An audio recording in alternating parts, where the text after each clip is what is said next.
Welcome to another episode of Dad Can We Talk. I'm your host, Anthony Ray. And today, this is episode 51, if I'm not mistaken. I'm at episode 51. And man, y'all listen. I know y'all been seeing me post on Facebook and on Instagram about this live event that I had on Friday. I am so sorry because I'm not sure how the audio came out on that. There was a lot of noise. The audio didn't come out too well. But man, if y'all were there, listen, that live event was serious. You just had to be there to experience it. It was a real vibe, man. So I just want to give a shout out to my man Corey Thomas with Tri-City. Well, not Tri-City, but Tri-County. And man, I just want to tell you that I appreciate you for giving me the opportunity to have that space at the event on this past Friday, man. It was everything, man. I got a few numbers, man. I got a few guys that I will be bringing on the podcast for sure.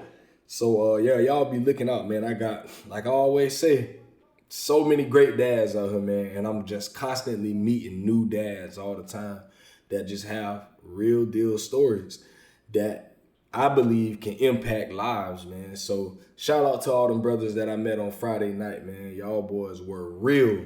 Like, that was some real talk. I might still put the audio out from the event. It's not the best quality audio. It was a lot going on, but you can still kind of hear some of the conversations, man. I think I might just put it out like, just a little special, a bonus type of episode, man. So, because I do want you guys to be able to hear some of the things that was talked about. It was serious, man. It was serious. And I just want to give another shout out to my man T. Whitey. We ain't at the studio today for those that might see this on YouTube, man. I ain't posted up at 6 o'clock studios today. I'm out here in Newberry, Florida at my brother-in-law house, man. So hey, listen, I live right down the street, man. We wasn't about to drive into Gainesville when we can just drive right down the street and meet each other, man. So yeah, we posted up out here in Newberry, Florida, at the Spells residence, man. So yeah, shout out to my boy T. Whitey at 6 o'clock studios. But without further ado, y'all know what time it is, man. Before we get started, go and subscribe to the podcast on Apple Podcasts if that is the platform that you use for podcasts. And if you do listen there, please leave a review. I love to understand and hear where I could be better, where I'm going wrong at. I need y'all help, man. I'm just trying to get my subscribers up, trying to be more visible. So if you really want to help the podcast, the best way to help us is to leave reviews, to subscribe, and that'll mess with the algorithms and help the podcast be a little more visible on those big platforms that's very saturated with a lot of podcasts.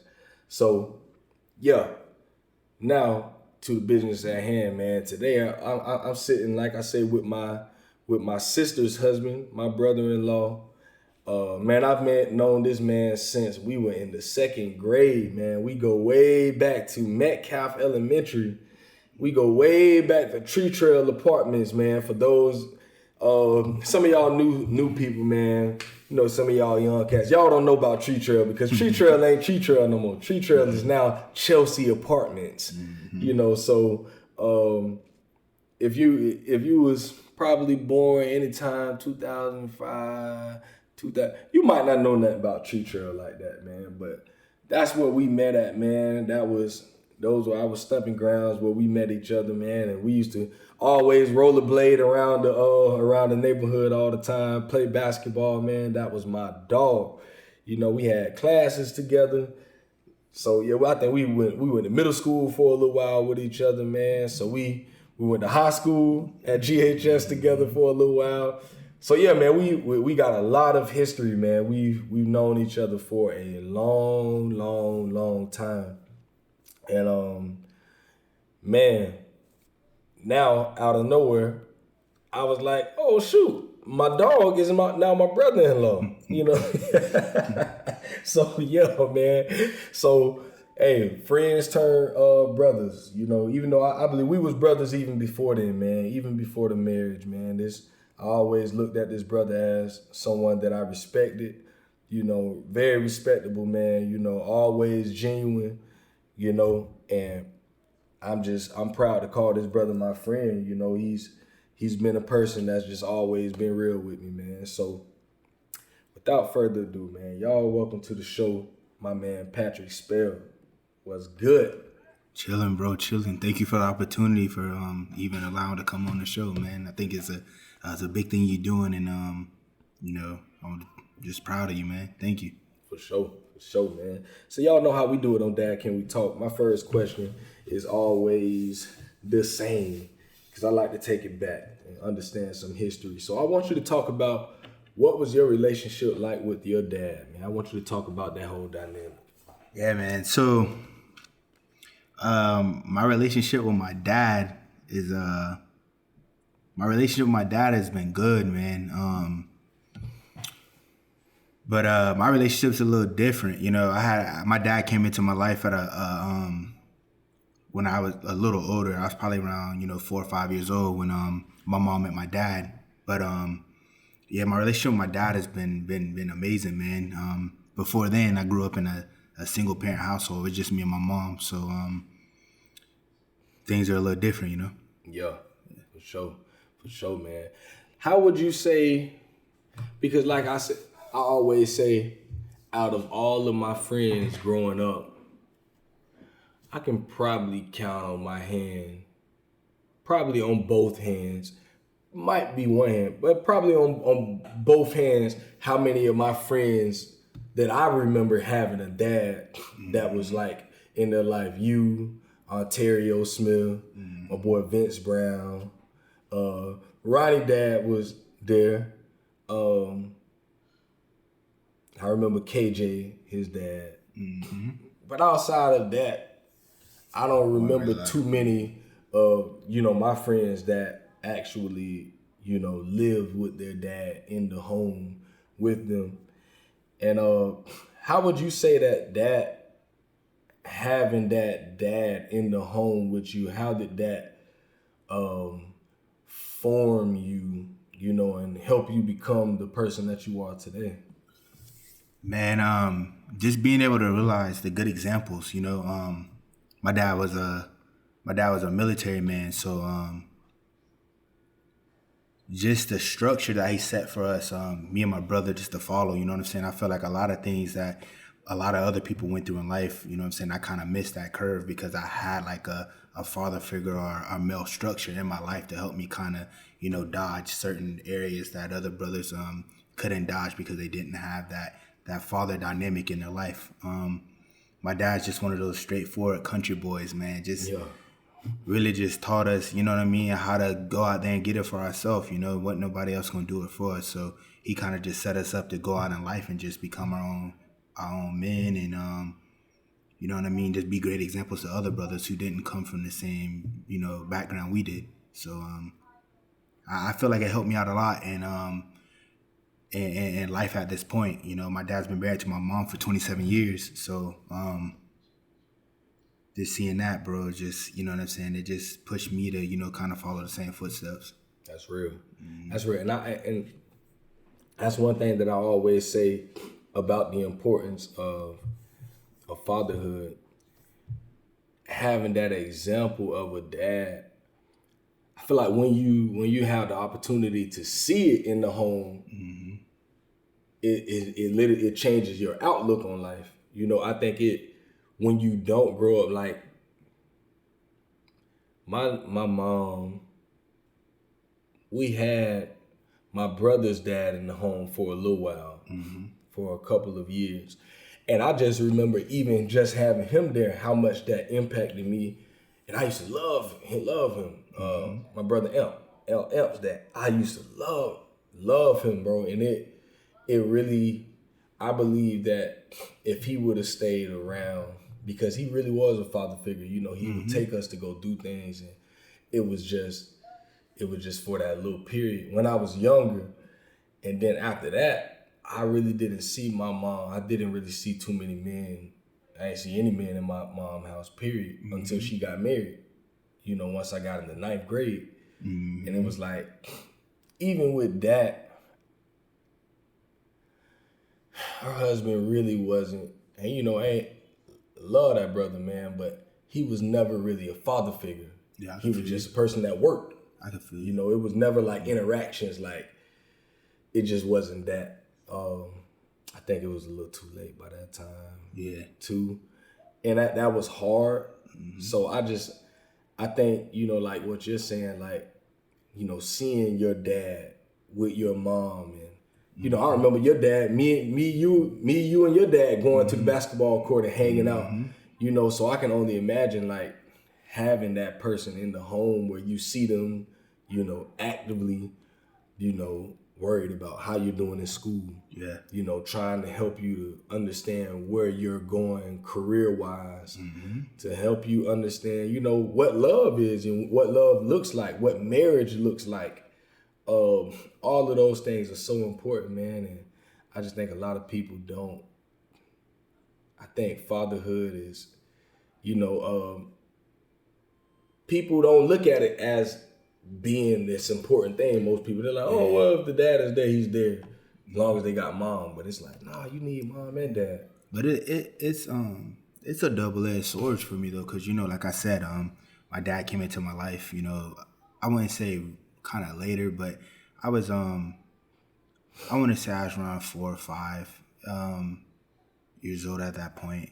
So you know, I had the example from my dad being a great dad and having that example, but I also feel the same pain in some of the other brothers because, you know, my father wasn't really in the picture for me. So, although I had a dad, I still, you know, I still had that emptiness from not having my father in the picture. And then, like, those thoughts and those, like, those questions and those wonders, like, you know, why isn't he, you know, around? Why isn't he, you know what I'm saying, there? Like, what's going on with that? You know what I mean? Because a lot of people think, like, you know what I'm saying, me having a dad made me very grateful because I did have that in my life, you know what I'm saying? But at the same time, like, just the struggle, just wondering what my father was, like, what he was doing, if I had any other brothers and sisters, like, if my other family, my other dynamic, because, you know, my father and my mother are from the same city.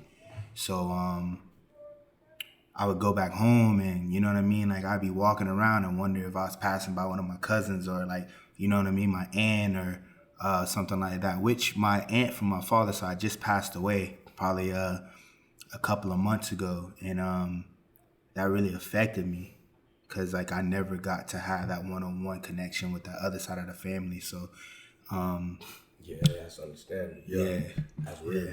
So did you ever...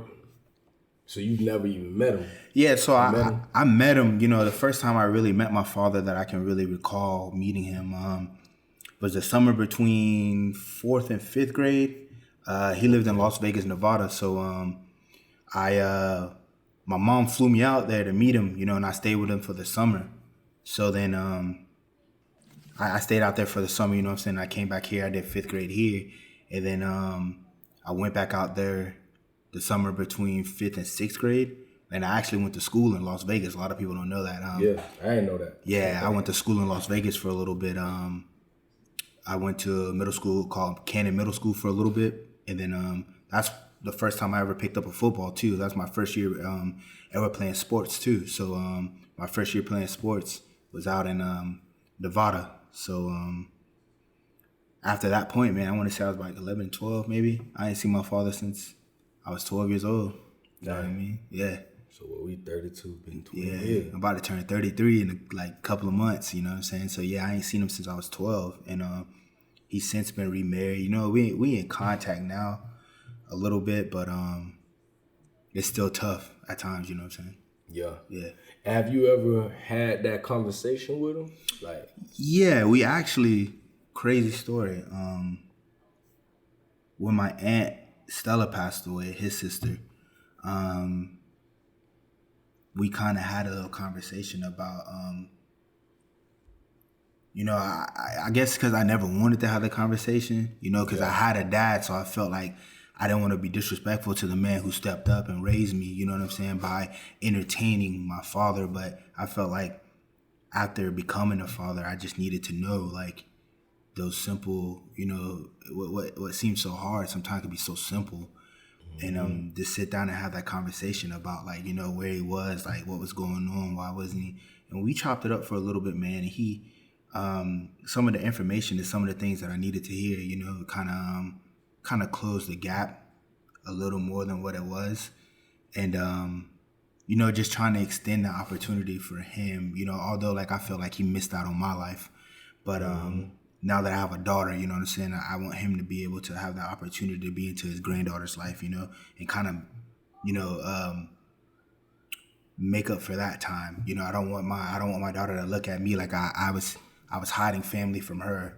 So I just want her to know that, you know what I mean, that I extended the opportunity. If he chooses not to take it, then, you know what I'm saying, that's on him. But me being a dad, I want her to know that, like, you know what I'm saying, you do have family and you do have other people out there, you know what I'm saying, that you might want to meet, or so on and so forth. Yeah, no, that's real, man. That's so real. And like I say, man, I always learn so much, bro. It's like, I never knew any of that. Yeah. And it's like, man, that's a powerful thing, man. To be able to,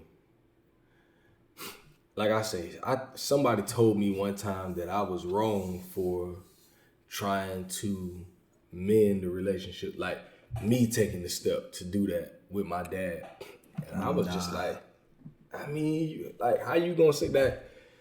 Like, they was like, well, that should not be a child's job. I'm like, you just can't say that, though. It is.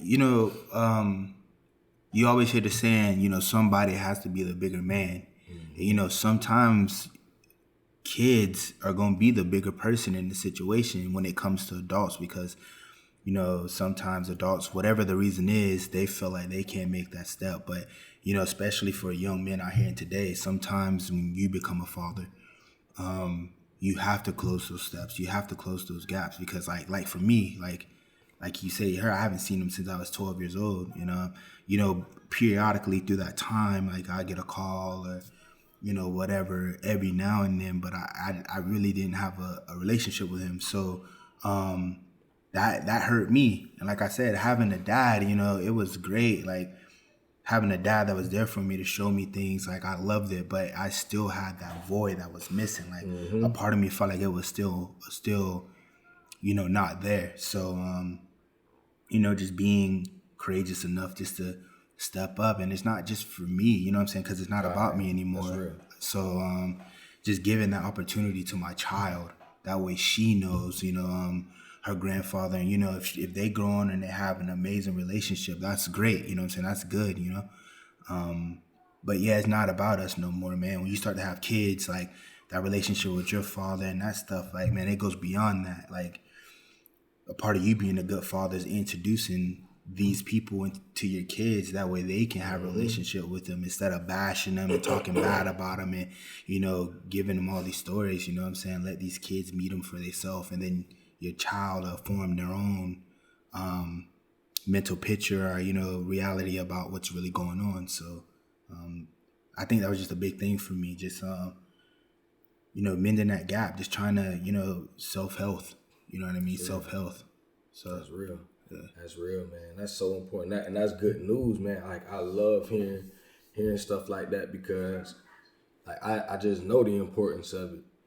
You know, people would have said that, you know, would have never thought that my own dad would mend the relationship with his kids, you know, just knowing where he was and what he was doing. And it's like, to see where we are now in 2021, it ain't the most perfect thing in the world whatsoever. Yeah. But at least we're making some sort of progress. And it's like, for years, it's like, that's all I wanted. For at least to be able to be like, let me call him a pause. At least have your phone number, bro. Yeah, for real. That's everything. And it's like, and it was so weird, because the person that had told me that I shouldn't do that was I posted a video on YouTube or something, Yeah. And somebody was in the comments saying, "Oh, you shouldn't do that." And I'm like, huh? Nah, I ain't get it, man. Part of us being men, you know what I'm saying? And like with our situation is different because like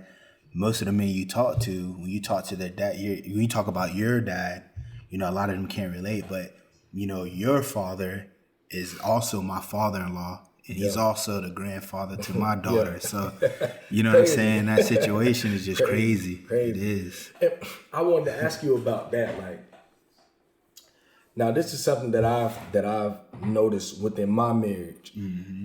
So my wife didn't grow up with her dad either. Mm-hmm.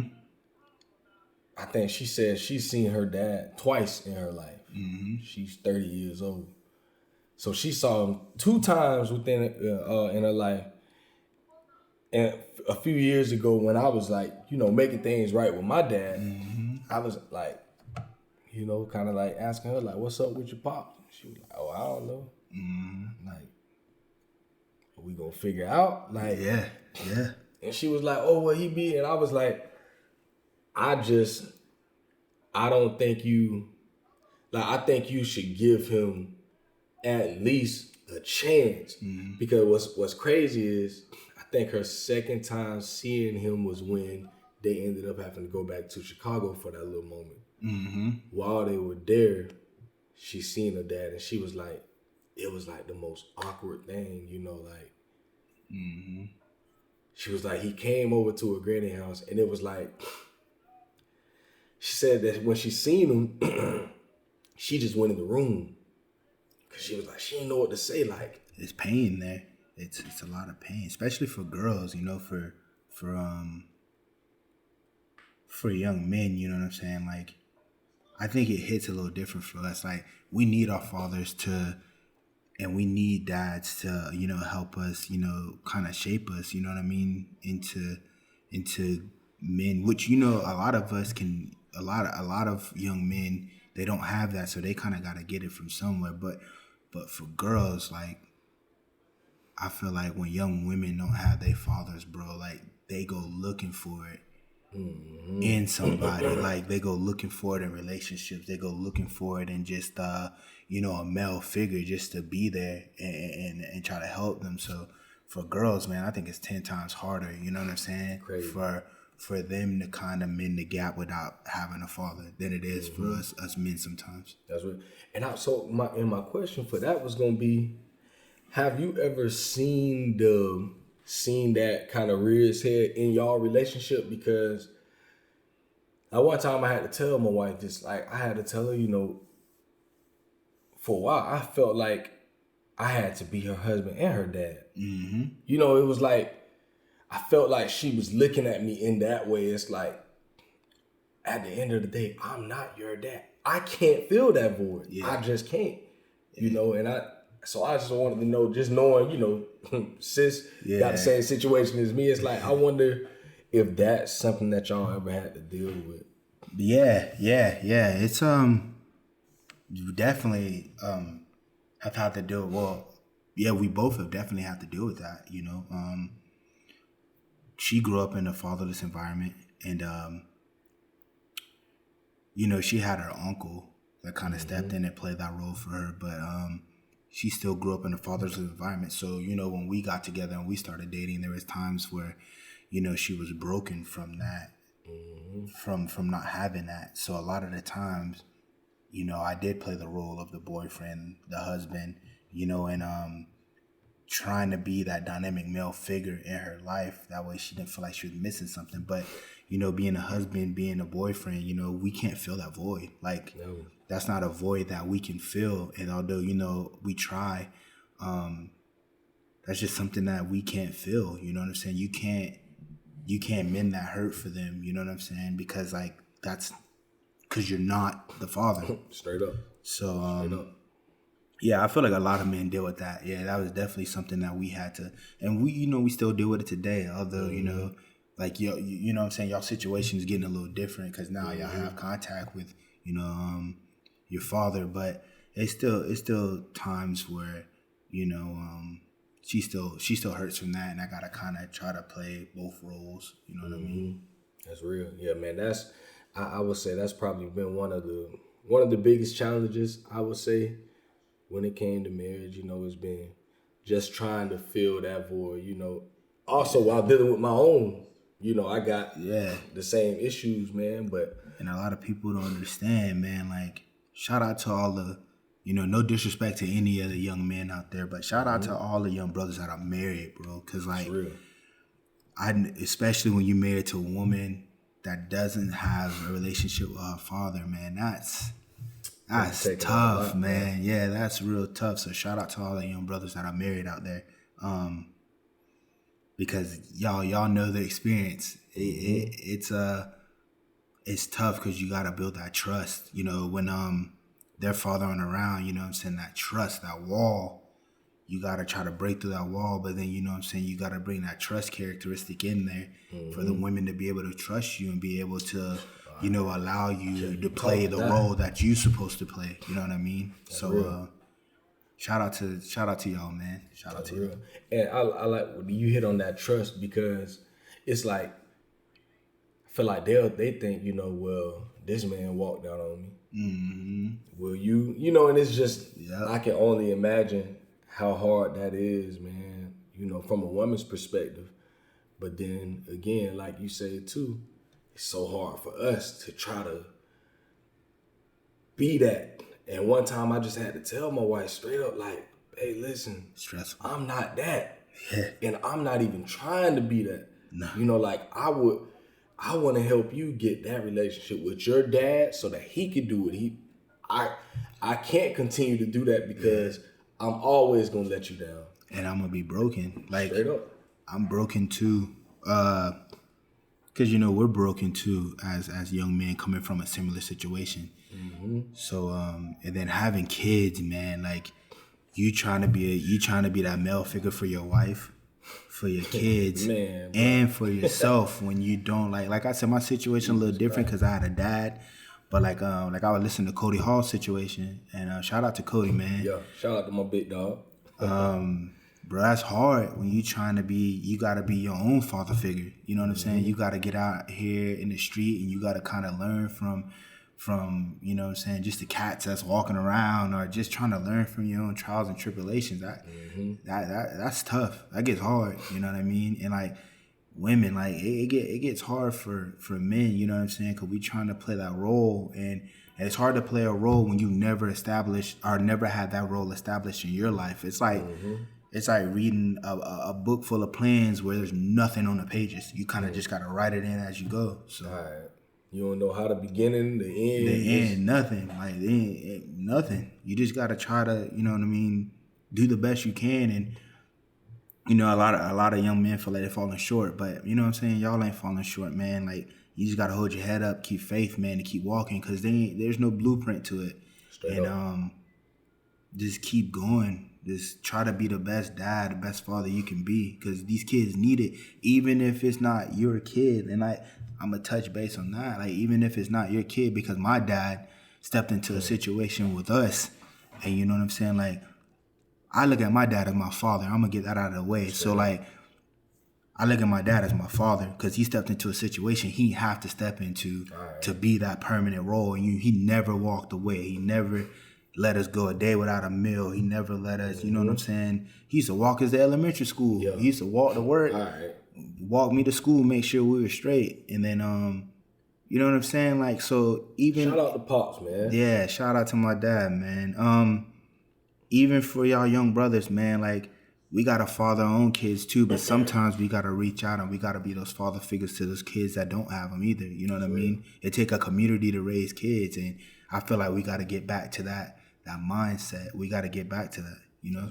A good example is that at bro, my oldest brother-in-law, Ron Ray, I feel like he a prime example of being a father to kids who don't have fathers. That's real. So, we need a lot of men out there like that, because those are the men who change lives, for real.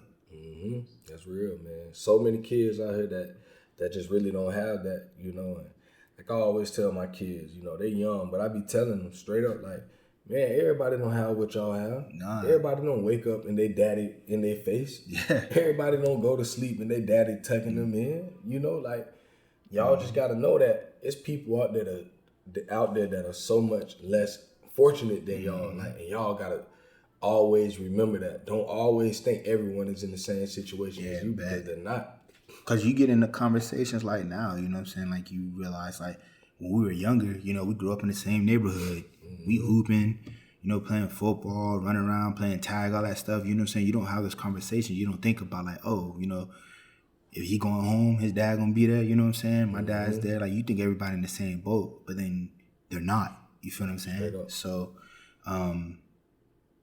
just learning that is crazy. And like I said, my situation's different than a lot of other people's, because, like, you know what I mean?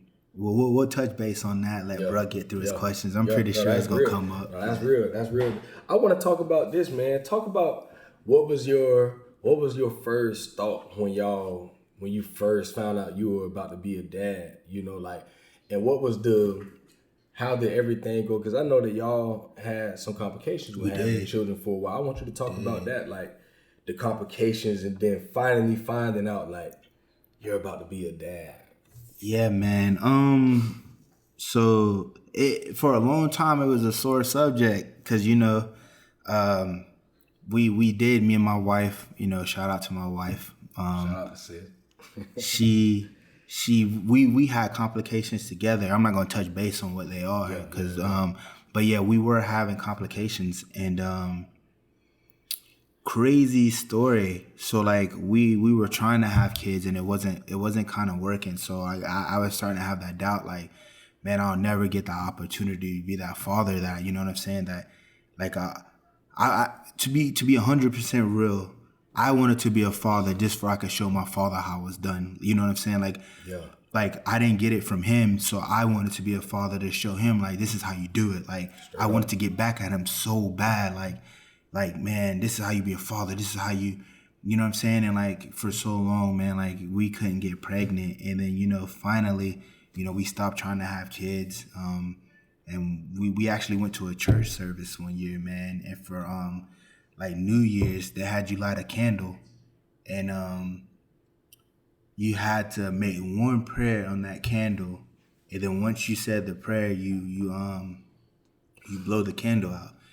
And me and my wife had the same prayer, and we never even talked about it. Like, we had the exact same prayer, and literally the next year we found out that Kaylani was coming into the world. So you know, finding out that I was gonna be a father was I kind of broke down by myself. My wife, she don't know this year. When she watched it, she gonna be like, what?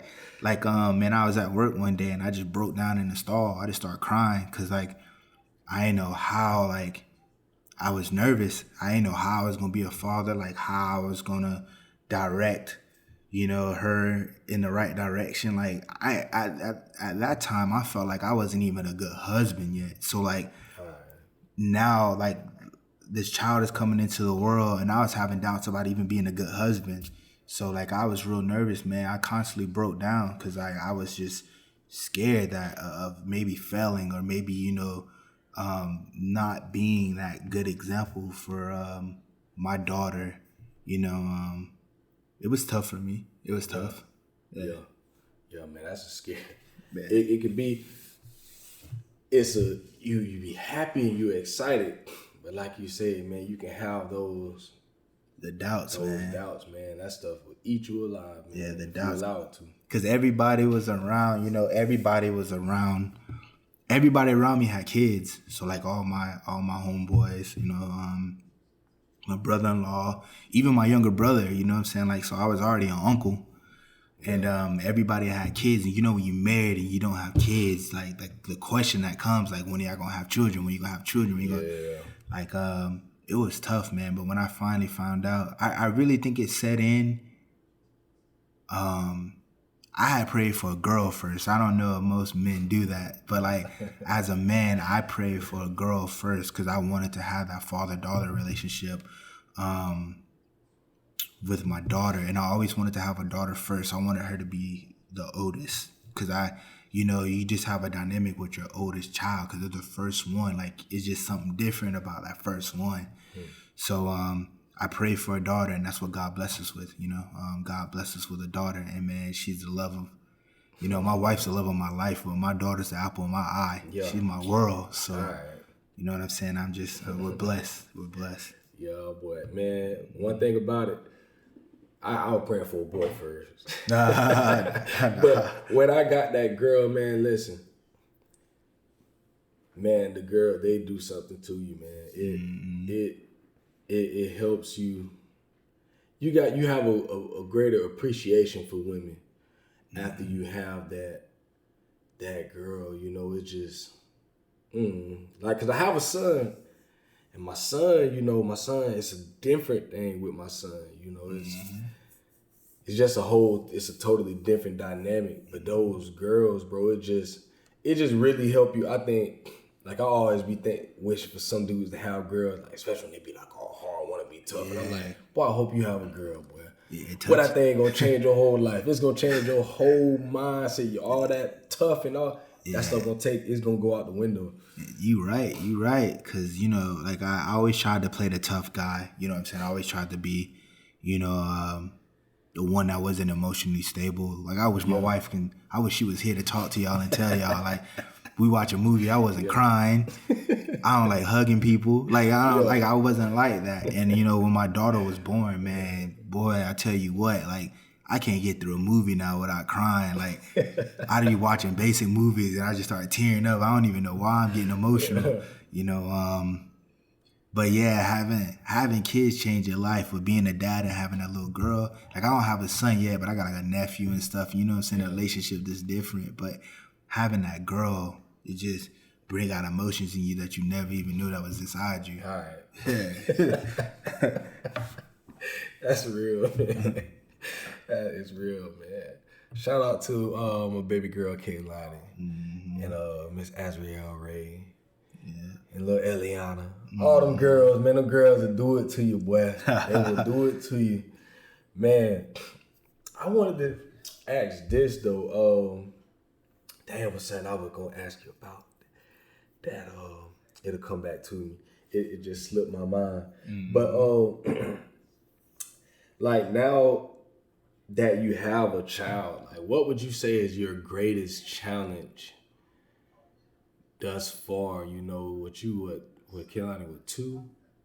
Yeah, she's about to be 2 in a couple of months, yeah. So, you know, almost been a dad for 2 years. So, what's this far, you know, what's been your greatest challenge in fatherhood so far? Man, my greatest challenge in fatherhood so far has been patience. Yeah.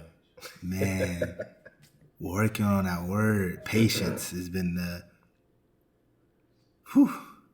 You see? Just being patient with her and just, you know, she getting to that age now to where she want to do what she want to do. Mm-hmm. And you trying to rear him into being, you know what I'm saying, you want him to be obedient, you know what I'm saying, and she want to do what she want to do. So having patience with just working with her and just trying to get her in a, you know, in a situation where she knows right from wrong. We get to that point now where you teaching them right from wrong. You starting to, you know what I'm saying, pop the little bottom when they start to do something bad. It hurts. Like, if I gotta, you know what I'm saying, pop a little bottom, it hurts me because I'm like, dang, I don't wanna be mean, you know. But I say patience has been my greatest challenge so far. Yeah, man. Trust me. Keep working on it, my brother. Yeah. Cause boy, I heard it don't get easy. Yeah, it don't get easier, bro. It's a constant thing, man. You know, my oldest is 8. Like, even today, I was just thinking, you know, right before I left the house just now, it was like, I asked her something. What did I ask her? I said, she was doing something, and then I was like, no, don't do that. Yeah. And then she was like, said something so smart, and I'm just like, did you really have to just say that? Like, and it's just like, come on, like, yeah. Oh, I asked you something so simple, you know, like, why the comeback? Why? It's like my only question is like, why? Yeah. Like, you could have saved that, bro. Like, all I'm asking you, go. I think she had on her they were messing with the water hose. Mm-hmm. And I'm like, for one, turn the water hose off because I'm mad with them from last week because they just turned the water hose on and put it in the sewer and let it run for like 30 minutes. Ooh. Ooh. And so I'm like, bro, listen, don't touch it no more. Like, just don't even touch it. Like, don't even touch the water hose no more. So I told him to put that up. So she had a little the bathing suit on or something like that. And I'm like, man, go put some pants on, man. Mm-hmm. And she just said something so just go put. Yeah. I don't want to hear nothing else outside of that. And I'm just like, boy, this girl, 8 years old, man. Boy, I can't even imagine when she's 16, bro. Like, oh my God. It's like, bro, the girls. It's tough. Bro, it's Eliana, boy, that joker there is like, shit.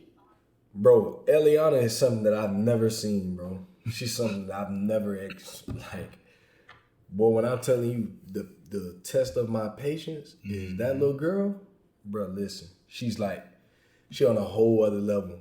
And I be thinking like, dog, this girl only 4 years old, bro. Yeah. They say it's tough to deal with people that just like you. You know, when you have your kids the extension of you're the character. So like when they go to acting crazy, it's like, man, like. Me and my mama say that all the time. Well, she act just like how you used to be. I was like, ain't no way I was like that. Yeah, man, we were like that. We were like that. That's why it's so tough to deal with them sometimes. Because you be like, in your head, you be like, man, I don't. But then you think about it, you be like, oh man, like, yeah, I was just like that. So you gotta. Yeah, man. I think that's, like I said, I think that's probably, you hit it right on the head, man. That patience, man.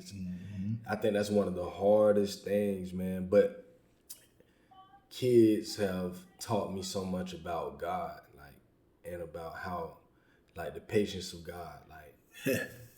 It's like, man, I talk so much about my kids and what they do, but it's like, am I any better? You just hit the hammer on the head. When you talk about patience, like, especially when you bring God, you bring faith into it. Like, when you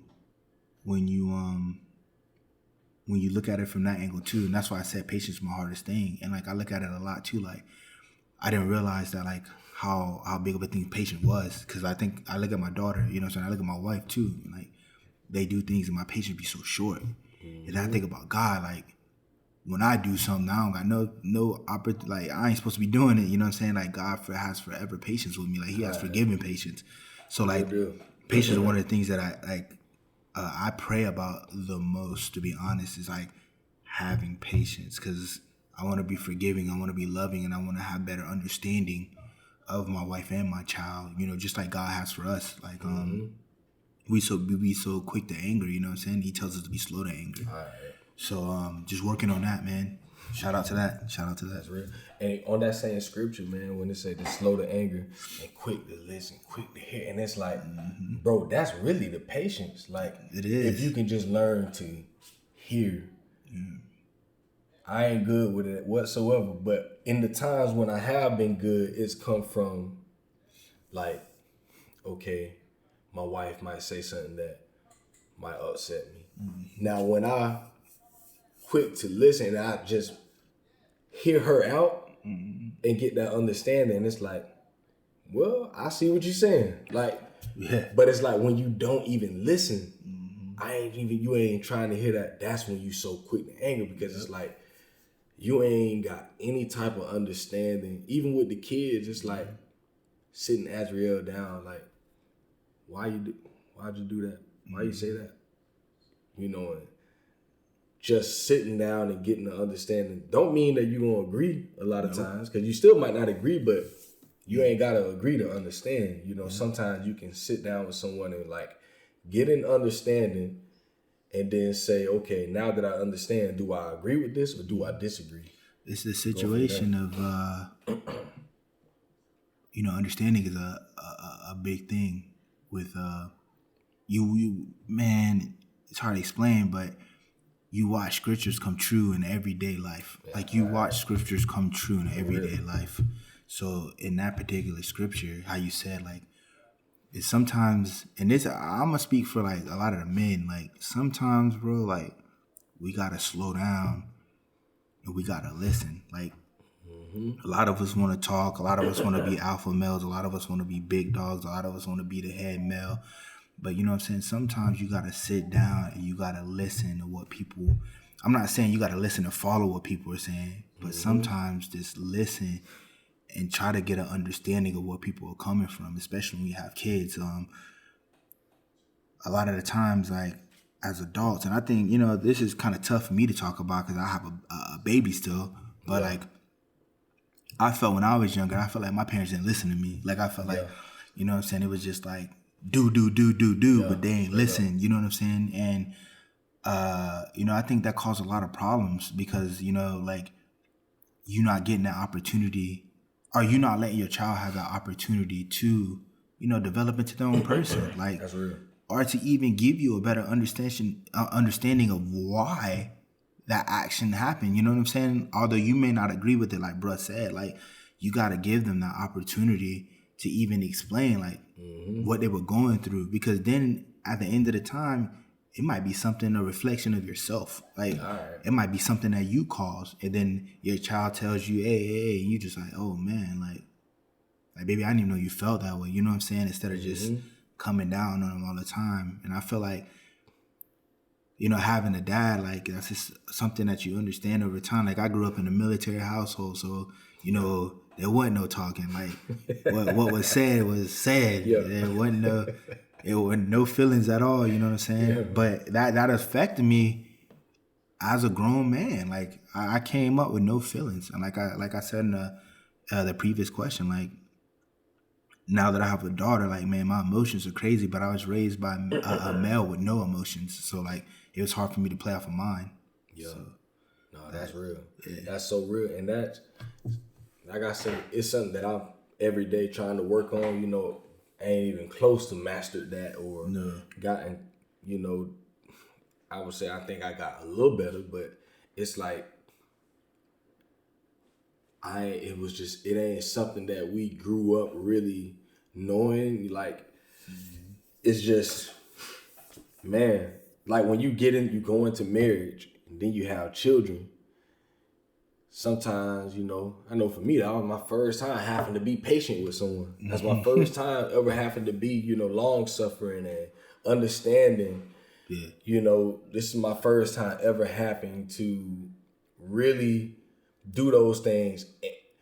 Because, I mean, before marriage and kids and all that stuff, it's like, if I didn't do that stuff, I ain't have to see the results of it like that. Yeah. Now it's like, I got somebody that I live in a home with, you know, a wife, that if we ain't doing that stuff, my life and her life gonna be hard. Yeah. You know, if I have these children in my home, if we don't do those things, we gonna see that stuff come up in our children, and our life is gonna be hard. You know, so it's like, for sure, man, it's like now you will see the fruit of not doing those things nowadays. Like when we were kids, I mean, we would see it, you know, a lot of people that, you know, got into certain things, but like right now, you know, we want to be married. We want to keep our marriages. Yeah. You know, we want to be there for our children. So it's like, it's only beneficial that we learn to listen. We learn to be understanding. We learn to be patient.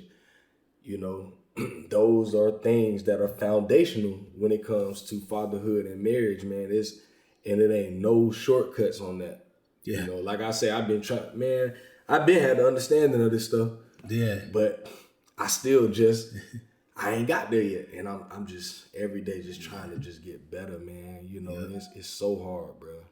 So hard, man. And I got the jump. I feel like I got a little bit of advantage, like looking at two people being married, like just watching my mother and my father. I'm gonna say father. Watching my mother and my father interact with each other. It's just crazy, man. Like it gave me the fight to want to be a married man. Like I always wanted to desire to have the same relationship my parents had. Like when I see my mom and my dad together, I'd be like, man, you know, one day I want to have that. Like that's what I want right there. Like I want to have something just like that. And you know, I think that shaped a lot of what I have going on in life now. You know what I'm saying? Like, I aspire to want to be a married man at some point. You know what I'm saying? I just wasn't trying to choose anybody. Yeah. But, you know, coming from that, I wanted that same thing. You know what I mean? Straight up. How has marriage been this far? How long have y'all been married? We'll be 6 years. We'll be married 6 years in October. So y'all coming up on 6 years, man. How's marriage been, man? Like, the whole dynamic of marriage. That's a big thing, right? It's been tough. Yeah. It's been tough, but it's been lovely. It's different. And I'm going to break it down like this.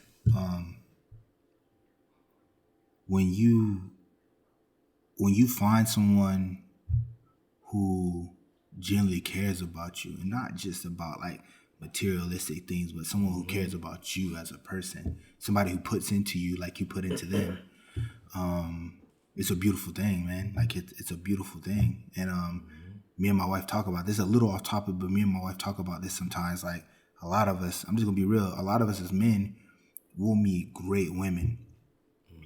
And we'll meet women, man, that are wives, like that are straight up wives that we should marry. And we'll look past that because we want to be, you know, we want to kick it with the homies. We want to be in the streets. We want to be this and that. And then, you know, we'll look at other people and we'll ask the question like, man, how did Cat find a girl like that? But meantime, like, man, you done came across 100 girls that were just like that. But you just, you know what I'm saying? You were being stubborn in your own way and you just missed out on an opportunity. And I heard somebody tell me that a lot of times, like, your wife is right in front of your face. Like, a lot of us have missed out on it. Like, your wife is right in front of your face. The person you meant to be with is right there in front of your face. But you got to be in the predicament to or be willing to, you know what I'm saying, let that person love you or let that person be a part of your life. But back on topic, marriage has been, it's been tough. You know what I'm saying? Like, but I love the challenge. I love the challenge. I love my wife. But overall, I've enjoyed it, to be honest. 100% I've enjoyed it.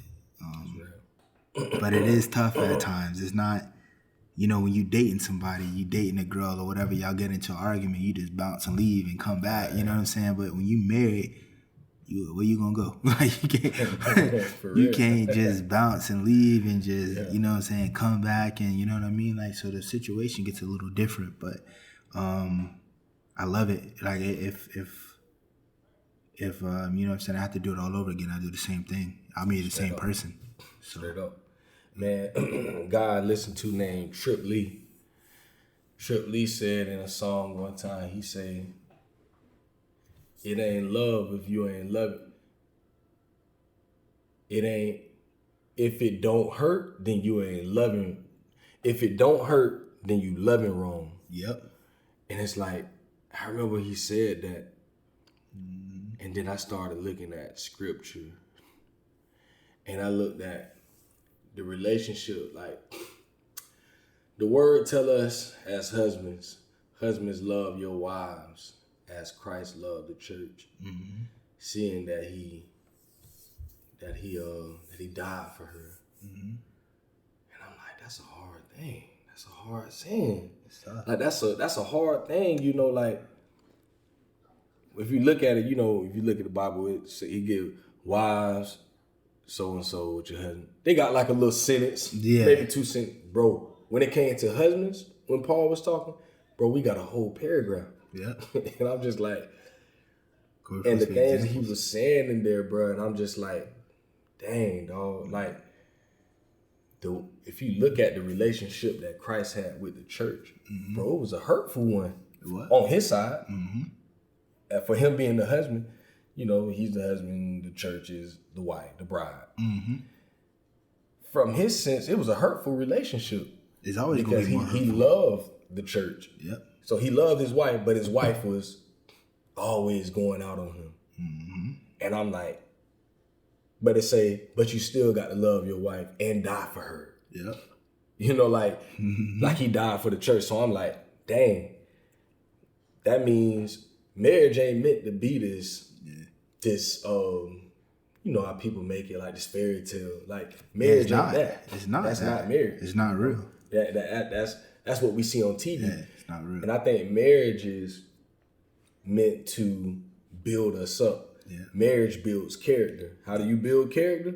You go through things. Marriage is like a boxing match that don't have no endings. Oh like, my God, bro. It's a lifetime full of rounds. You might win a round, she might win a round, but like, you know, it builds you up, you know what I'm saying? The more punches you take, you know what I'm saying, the stronger you become. So like that's how marriage is. You gotta work up. You can't. A lot of people just get married and they think like, okay, we married, everything's gonna be good. Nah. Right. Like the toughest. A lot of people say the first year you married is really the toughest one, and a lot of cats be like, oh, I don't want to get married because it don't really mean anything. It's just a piece of paper. Like nah, but it's more than a piece of paper. It's a lifelong investment. Like it's crazy. Straight up. And like when you talk about Trip Lee, it made me laugh because like I remember the moment set in stone, I knew I wanted to get married.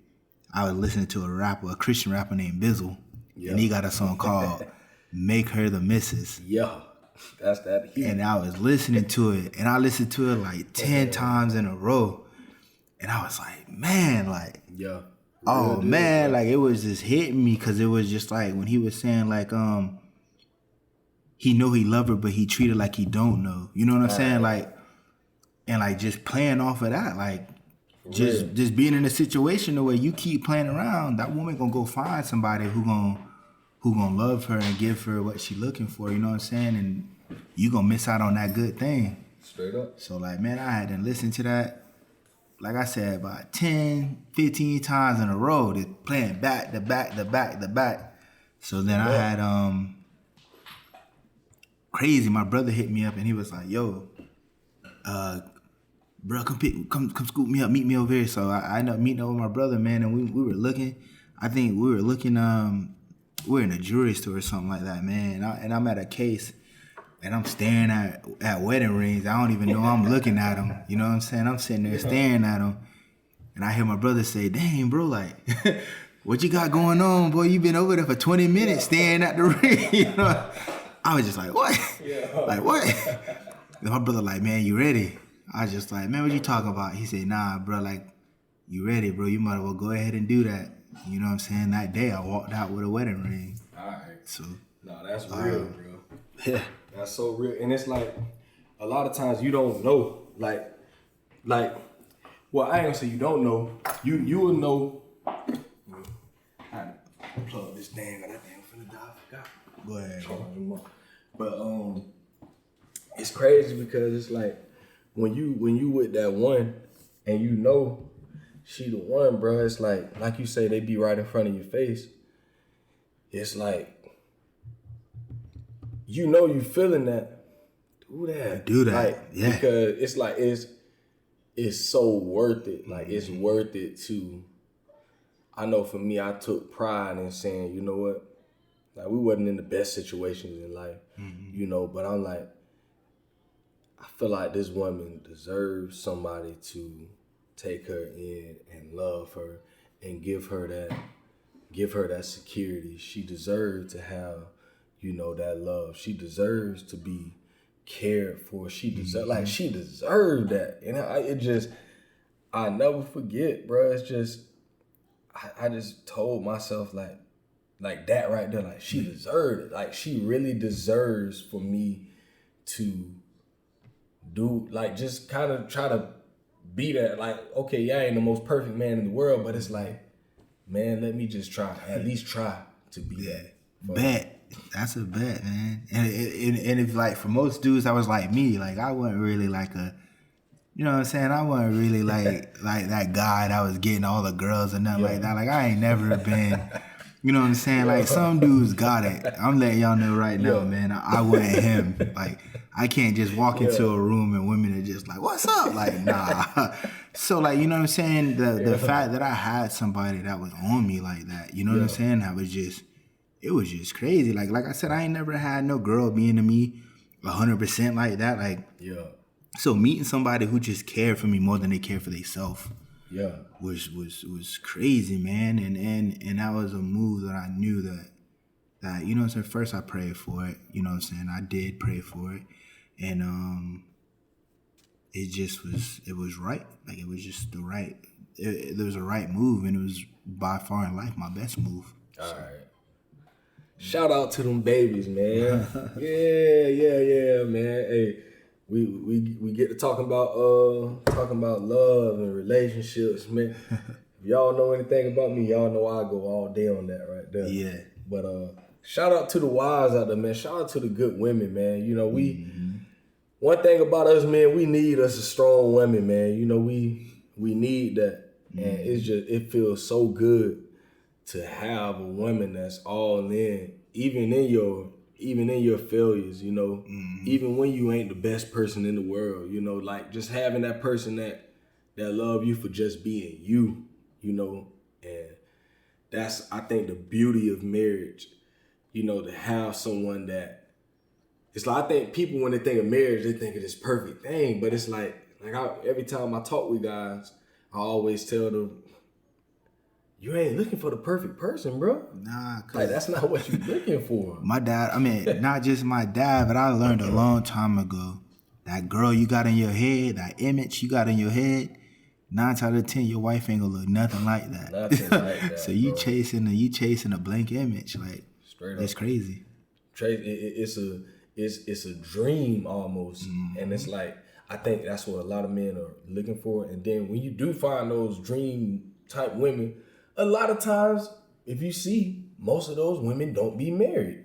That's just facts. I mean, if you look at Jennifer Lopez, it's a dud. Beautiful, bro. Yeah. Like, beautiful. But how many times she done been married? Facts. It's like, you would think that someone would get with a woman that beautiful and like cherish that. Yeah. You would think that. Yeah. But a lot of times, if you look at women like that, it's because you looking at women. You looking at women outwardly. So like that outward beauty is what's attracting you, but the inside is just terrible. Like, it's terrible. You know what I'm saying? Like, it's crazy. And like, don't get me wrong. Like, I think my wife is beautiful. You know what I'm saying? And I'll put her up against anybody out there. You know what I'm saying? But like, a lot of the times, like, you gotta dig deep within you too. Yeah. And like, just like bruh said, like, women, like, you know, you need your hard women, and you need to, she gonna be there for you. But as a man and as a father, you gotta be that same thing. Like, you gotta be willing to give yourself and be open. You gotta be an open book. You gotta be able to be read. You know what I'm saying? Like, you can't just be a book on the shelf, that cover looks amazing, but like, don't nobody wanna open you up and read you. You gotta be able to be open and be read. And if them pages ain't got nothing on them, guess what? You gonna get put back on the shelf. That's what happens. A lot of y'all, shout out. That's the reason why your relationships don't work. Your pages are empty. You gotta put something on your pages. Straight up, man. You gotta put something on them pages, man. That's real, man. That's real, man. So shout out to all the full books out there. Yeah, straight up. You can read that thing from cover to cover, man. Yeah, straight up. Don't just put enough on the back of the cover and give your whole story away. You know what I'm saying? Leave something to be read or desired. You know. That's real. That's so real, man. Man, I ran across this thing here. We coming up near the end, but I just had to ask you about this just because I seen something today before I came in. I was like, "Nah, this is something." How would you feel, man, if, like, what would your reaction be if Kaylani proposed to a man, dropped down on her knee, and proposed to a man? It ain't happening. Not happening. Nah, you know, like, you know what I'm saying? Like, it's a hard question. Cause like, I love my baby girl, you know what I'm saying? So, you know, I felt like if she had to get on her knee and propose to a man, then I feel like he don't have enough respect for her. So it's a no for me. Yeah, bro. It's so crazy because I've been seeing it so much in the last few years. It's becoming a normal. Dang, it's like really starting to be a thing. Like, listen out here, for this sort of women, if you gotta get on your knee and propose to him, it's a no. He don't want you, sis. It's a no. Trust me. Yeah. Listen, It's a no. if a man wants you, he gonna do. If a man really wants you, he gonna do what he need to do. Cause it is embarrassing. It is hard. It's wrecking. Like for us to, you know what I'm saying, want to get down on one knee and propose. But my whole philosophy behind it is million men did it for me. And you know what I'm saying? Like, you know, I'm getting down on one knee. If it takes me to get down on one knee and give you a circle of trust, or what I call a ring, a circle of trust. You know what I'm saying? To build that life with you and to build, you know, that forever with you. Cause I told myself once I got married, that was it. Like there ain't no other option. That's it. One time, one and done. So if it takes me getting on that one knee and making that happen, and you know what I'm saying, how easy it is for me just to drop on one knee and just, you know what I'm saying, ask for a lifetime of happiness straight up. Like straight up. That's real, man. And I think that's so important for us as men and for our sons and other people's sons to be able to see manhood. You know, I think they're trying so hard in this society. I don't know what it is about American society. It's weird. Yeah. But they're trying so hard to kill manhood, to really destroy manliness, you know, a man being a man, you know, and they, you know, they want this. I don't know what it is about America. It just, I think a lot of it is, as men, we're letting it happen. As men and as examples, we're letting the man role be faded out in the household, and a lot of it is because of the decisions that we make as men. Like, you know, I was hooping at Gainesville Health and Fitness one time. I ain't gonna lie. I'm hooping at Gainesville Health and Fitness one time with some young boys. And, you know, I don't never really get in nobody else's business. I let them do their thing. But, you know, you when people having conversations, you hear. And I heard these boys talking about it. It was 3 or 4 boys. They were hitting the same chick, and they knew about it. And they had no problem with it. And in my head, I was just like, man, like, where did he do that at? Like, what does that happen at? You know what I'm saying? But, you know, like that, and a lot of time in society, that's what's happening, man. Like, you ask a young man, hey, you want to get married? And I guarantee you, like, 9 times out of 10, when a young man says no, a lot of the times it's because he comes from a household where there wasn't ever a marriage. Or if there was a marriage, it was a broken marriage. So, we got to remember that too. Like, you know, us being married too. Us being married as young men is it's like a example for everybody. So when we go out in public, and when you go out with your wife and you spend the time with your wife, man, you're an example to people who have never seen that example before. Mm-hmm. So a lot of people on Facebook, Instagram, whatever, you got people that's gonna stalk your profile because they want to see you fail because they've never seen a positive image of a relationship in their life. So, you know what I'm saying? Don't give people that, man. Like, love your wife. Be there for your wife. Encourage your wife. As a father, love your kids. Be there for your kids. Encourage your kids. Because it's going to be enough people out in the world that's going to want to see your child fail. That's going to want to see your marriage fail. There's enough people against you already. Why would you be one more person against your situation? Like, you gotta be that example. And, you know, stop being so prideful, you know, and learn how to, you know what I'm saying? Being a father is not just for us. It's for our situation, like for your kids, for your loved one, like, you know what I mean? And before you end, I wanted to say something like, I never strive to like want a baby mama. And I got some homeboys, I have conversation with them. They got situations. I'm not gonna touch base on their situation because it's not my situation. Yeah.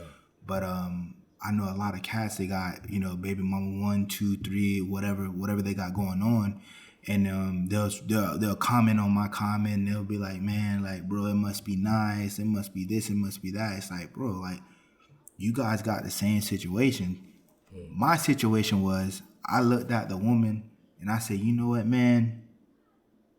I don't want to have no kid with somebody who act like that. You know what I'm saying? This being real. Like, I looked at the woman first and it's like, man, I can't do that because, bro, if I have a child with you know what I'm saying, in that situation, but that ain't gonna work. Like I know for a fact right now that's not gonna work. I'm not gonna even put myself in that predicament. And I'm not saying that I'm better than anybody by any means. I'm not. You know what I'm saying? I'm just saying, like, I looked and, like, before I just, like, laid down and made that situation, like, I looked and was like, you know what, man? Like, if this girl was to get, if this girl was to get pregnant, man, like, is this gonna be somebody I can raise a child with? Is this gonna be somebody I could potentially marry? Is this gonna be somebody I want to be with? And a lot of us, like, you know what I'm saying, we did be thinking with that second head, and then that second head gets you in a situation where your child get taken from you.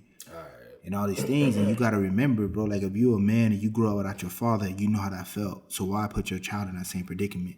If that's the one thing I had to say to a lot of men, then that's gonna be it. And like, if it hurts your feelings, I'm sorry. Like, that's just what it is. Like, you grew up without a father. You know how it felt those nights where you want to call to your dad and you couldn't talk to him, or you seen how your mom was hurting, or you seen that situation, man. Like, that should be enough right there for you to never put a child in that same predicament. And I don't really care what the excuse is, you know what I'm saying? Because it's what it is. It's an excuse. Like, I can't, it's hard. Like, you know what I mean? Like, don't put a child in that predicament. Like, you don't have to. That child, because a child don't ask to be born in a fatherless situation, especially if the father's still alive, you know what I'm saying? So, you know what I'm saying? Don't put a child in that situation, man, because then, you know, the same hardships that you grew up in, you know what I'm saying, you placing your child in that same group, man, and that ain't right. It ain't fair. So that's real. Straight up. Hey, listen, that's free game. Hey, like bro said, if you don't like it, that's something that you got to deal with. But I look at that as, like I say, that's free game, man. Like, we all have decisions to make. Everyone has a decision to make. You make wrong decisions. You know, you go to the book of Proverbs, they got all types of wisdom in there about that type of stuff, you know. And that's why I still, in this day, when I talk with young men, I tell them, man, keep your thing in your pants, bro. You don't want to be around her land with nobody that ain't your wife. Boy, that's what, if I regret anything, I regret not having my wife not being my first. And I regret that almost every day. This is going to sound crazy, but that's my same regret, because you being young and you not understanding. Let me tell you, man, when you young, you haven't experienced life yet. Like, I'm still young. Bro's still young. We still ain't got the full extent of what life has to happen. But from 20 to almost being 33, man, there's so much I've learned, man, and just who I am as a person, and just like moving forward in life, man. Like, I wish that I would have, like, you know what I'm saying, just held out and been, you know what I'm saying, you know, I'm like, no one came before my wife, because I feel like that's not being fair to her. Like, I you know what I'm saying, like, and this is my philosophy behind that.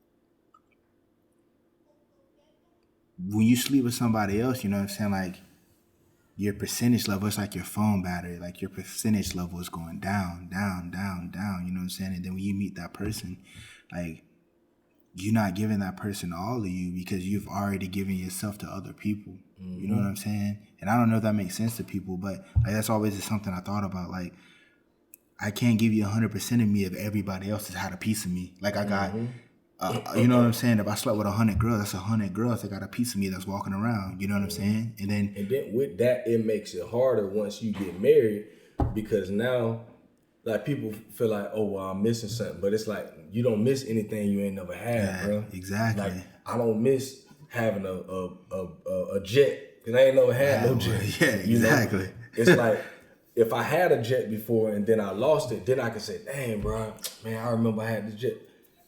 Yeah. Once you have it, now you can remember. That's the challenge. Now when you get married, now you have things that comes into remembrance. You see certain women that you've probably been with, or someone that looks like someone you've been with. And that's when them temptations and stuff come. It's like, it makes it so much harder to be faithful, you know, because it's already temptation, period. Yeah. But like, if you ain't never had something, if all I had was this woman that I'm with, that's all I know. There ain't nothing. There ain't no comparisons. Man, I know that sounds bad, crazy. but like there ain't no comparisons. If you don't have a comparison, you can't compare it to nothing. You know what I mean? up. And not saying that you out there trying to compare your girl to the other girl, but like that's what happens. Like you start to make little comparisons. You start to get your mind starts to get uneasy. You start to like reminisce and fall back into those old habits, bro, that you ain't never really have to make before. And like it's just crazy. Like it's crazy. Don't put yourself in that predicament. Young men that's listening to this podcast,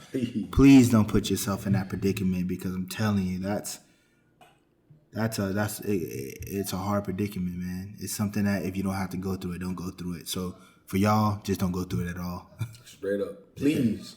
If y'all listen to anything else in this whole podcast, please listen to that part right there, man. For all the young men that might hear this right here, please, or for dads out there that have sons, and also your daughters, man. You know, explain these types of things to them and help them to understand. You know, this is why we save ourselves for marriage. You know, I wish I could have done it myself. You know, and I know a couple people that have done that. You know, and I got a cousin that did that. You know, and she just got married last year, maybe 2 years ago. And she's maybe 24, 22, something in that range. Young, man, but she saved herself for marriage, you know, and she just told me it was like the most best thing, you know, to know that she saved herself and she was pure going into marriage. And I'm just like, dang, well, I wish. Yeah, think about your kids. Lord, man. Think about your kids as a father. Think about your kids. Like a lot of fathers, like, you know what I mean? Like, you know, shout out to the fathers that, you know what I'm saying, that held it down with that one woman. They still making it work. But you know what I'm saying? To a lot of the fathers, man, especially to a father that got a daughter. I ain't gonna separate the kids, because to a son, it affects the son the same way. Straight up. But man, like when you sleep with all these different women and you're a father, man, your kids see that. Like you bringing different women in the picture, your son watching that, your son gonna grow up to think that, boy, he supposed to smash all the women that walk by him. Man, that ain't a good example. Or your daughter gonna see that and she gonna think that she gotta sleep with a bunch of different dudes or whatever, you know what I'm saying? Like my mindset is like, I don't want no dude to ever treat my daughter that way. You know what I mean? So I got to be the first example that I want her to follow. So I got to love her mom, and I got to show her that love for her mom. That way she knows and she demands that from them. Like when she gets to that point, it's a far ways away. But when she gets to that point in life, you know what I'm saying? She going to demand respect from a man, because that's all she's going to watch her father do for her mother. So, and I'm not better than anybody, man. I'm just like y'all cats out there. So just speaking from experience. Yeah, just, you know what I mean? Teach your kids, be a great example for your kids. Don't put your same kids in the same mistakes that you had to, you know what I'm saying, put yourself in, or that you were put in. You know, as fathers, we're supposed to create a better world for our children, and that's what we got to do, you know? Straight up, man. Straight up. Man, I'm going to just end it like this, man. I just want to say I appreciate you, bro. Like, for real, you know. If y'all always hear me talking about, you know, times when, the time when I had to separate from my wife and two of my children, man. And I'll say this man opened up his doors to me and my wife and my kids, man. At one point, you know, they opened their doors. And it was so much, you know, I always just used to think, you know, they ain't got no children, you know, and I know how hard it is to not have children and have someone. It's hard to open up your door to anyone, period, you know, but when you accept other children in your home, man, I know it can be such a strain. And I had little babies, like Eliana wasn't even one at the time. And Uriah, you know, they basically only 10 months apart. I don't even think he wasn't even 2. You know, little babies, man. But, man, this man opened up his door to me and my wife, my family, you know. And it's like, I always feel, you know, like appreciative of that, you know, because it was other people that could have opened up their doors, you know, but didn't at the moment and at that time. But when I asked my brother, man, and, you know, and it took so much out of me, you know, because I was like, dang, you know, and that was our first time really having to put down my pride as a man and just be like, dang, I got really got to ask for help. And man, bro and my sis like really opened up their doors to us, man, and gave us shelter for some months, man. And it was a blessing, real blessing, man. And man, like I always say, man, like I'm appreciative, bro. And like that was real, bro. Yeah.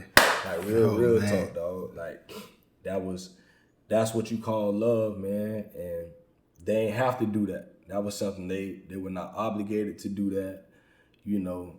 And they opened up their doors. So man, like I just want to say, you know, I told you before, but I gotta say this publicly on this podcast, bro. Yeah. I appreciate y'all, bro. You know, for doing that for the family.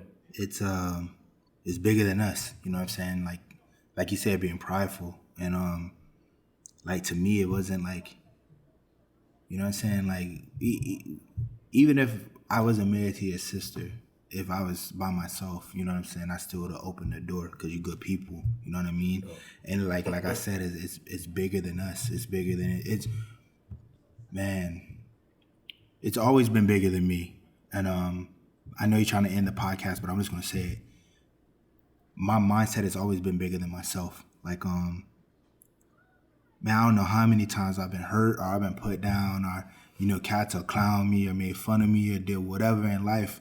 But man, my heart has always been for the people. So like, I've always been willing to help. I've always been willing to love. Like when people ain't getting love somewhere else, you know what I'm saying? We in school, I'm like, yo, come sit at the table with us, bro. Like you can sit at the lunch table with us, you know what I'm saying? In college, people like, man, we ain't got it, bro, come to our house. So I was like, come take a shower at our house, bro. Come kick it at our house. Because it's bigger than us. And you don't never know what God is going to present, what kind of situation he's going to put you through. You know what I'm saying? Because the same thing that other people are going through might be the same thing that you go through one day. Mm-hmm. So how do you want people to take that? You want somebody to take you in, or you want somebody to kick you out? Like, put yourself in other people's predicament. Like, well, how would you want people to treat you? And being a good example in life, like, we're supposed to do good deeds, and not good deeds just to affect ourselves, but do good deeds because you're supposed to do a good deed. So, man, like, it wasn't nothing for us to like do that, bro. You family. And like you said, we're family before we were actual family. So, man, you got to be an example, and don't be an example because you expect something out of it. You being a good example. Be a good person because you're supposed to be a good person. That's the life you're supposed to live. You know what I mean? Like you know what I mean? Like you just got to do good things, man. Life gives you what you put into it. Life is about, you get out of life exactly what you put into life. You know what I'm saying? And if you plant a seed and you don't water it, bro, that seed ain't gonna grow. So if you want a good life, you want a positive life, you want a positive perspective, you want a wife, you want a wife that loves and cherishes you, you want children, you want to raise your kids, you want your kids to grow up good, man. It all starts from a seed. You got to plant that seed and you got to water it, and you got to, you know, water it with love. You got to take care of it, and you know what I'm saying, what you put into it, what you gonna get out of it. So, you know what I mean? I guess that's how I'm gonna leave off. Put into life what you want to get out of it, you know what I mean? And not just because you're being selfish, but because you want other people to, you know, have the same opportunities and examples that you have, you know? So, for me, I love everybody. They ain't a person I hate, you know what I'm saying? And everybody who's listening out here, man, like, bro got my social media, he got my Instagram, you know, he got my phone number. Like, if anybody just want to chop it up, or you just going through a hard time, you need somebody to talk to, or you just, you know what I'm saying, you just need something different, bro. Like, I'm open. So I just want to say I love everybody. I got much love for everybody, and man, I want to see everybody succeed. I want to see everybody, you know, have something in life. I'm one of those people. I want to, when somebody get a new house or a new car or their baby's born, man, I want to shake their hand. I want to give them a hug. I want to, you know what I'm saying, congratulate them, because I want everybody to experience the finer things in life, and I want everybody to have a good life. So straight up, that's me, man. Peace out, man. That's real.